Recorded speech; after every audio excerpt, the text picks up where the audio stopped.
Oi, pessoal. Então, na aula de hoje a gente vai tratar de dois assuntos que são o assunto número 1, as taxas equivalentes na capitalização composta e as taxas nominais e efetivas, tá? Tem um PowerPoint de suporte, o PowerPoint está bastante explicado, e a ideia é que vocês, com o PowerPoint, mais a leitura do livro do Assaf Neto, mais essa explicação, que vocês consigam fazer todos os exercícios referentes a esse assunto, tá? Então, uma primeira coisa que, assim, eu bato muito na questão, né, de matemática financeira, é que quando a gente está trabalhando com matemática financeira, todos os prazos e as taxas, elas devem estar na mesma unidade de tempo. Então, mês, ano. Se a taxa é mensal, a capitalização tem que ser mensal. Se a taxa é anual, a capitalização ela tem que ser anual. Quando elas não estão no mesmo prazo, você tem que modificar ou a taxa ou o prazo.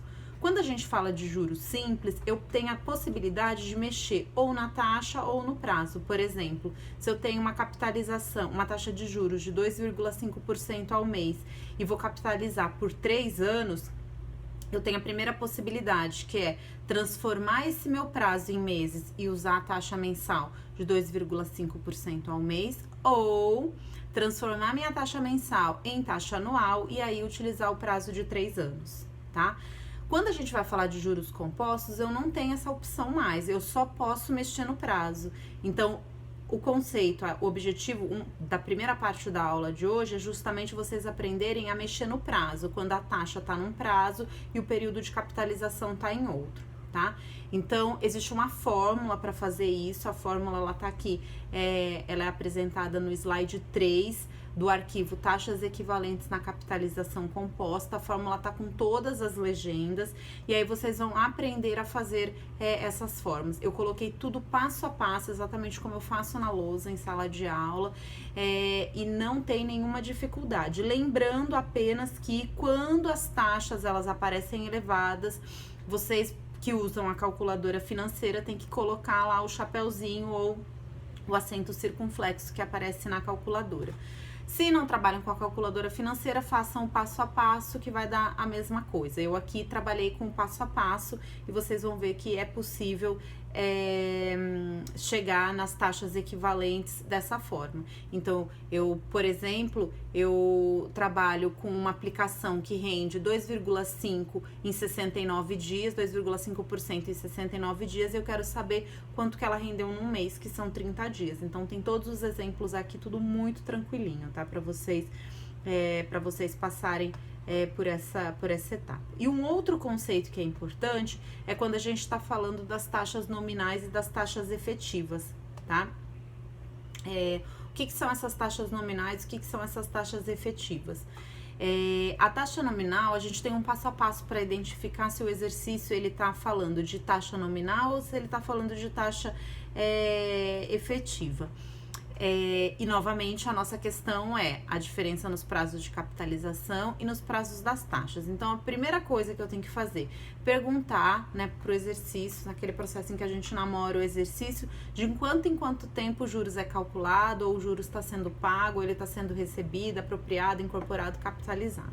Aí eu vou ter uma resposta mental para isso. Segundo passo, a taxa de juros que foi informada no exercício se refere a esse período? Se sim, aquela taxa é a taxa efetiva, ou seja, é a taxa que está sendo efetivamente usada para capitalizar, para calcular os juros que vai ser devido nas relações de capitalização composta.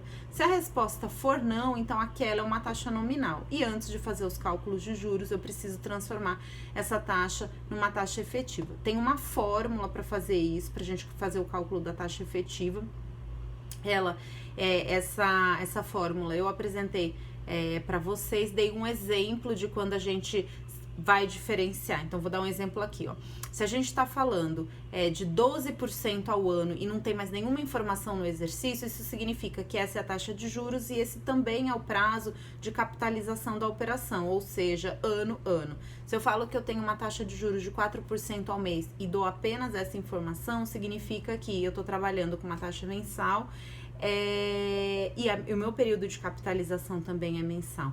Agora vejam a diferença, quando eu falo 12% ao ano, capitalizados mensalmente, significa que a taxa está no ano, mas o meu processo de capitalização é mensal. Então aqui eu estou lidando com a taxa, 12% é a taxa nominal, eu preciso transformá-la em taxa efetiva. E aí a transformação é feita na fórmula que está no slide. E aí eu também coloquei o passo a passo direitinho de como é que vocês fazem essas transformações, de como vocês lidam com essas taxas, e eu acredito que com os slides lá vocês vão conseguir fazer o cálculo das taxas equivalentes, tá bom? Espero que tenha ficado claro, que vocês não tenham nenhuma dúvida. Se tiverem alguma dúvida, a gente pensa num jeito de fazer um acompanhamento remoto. Obrigada, tchau, tchau.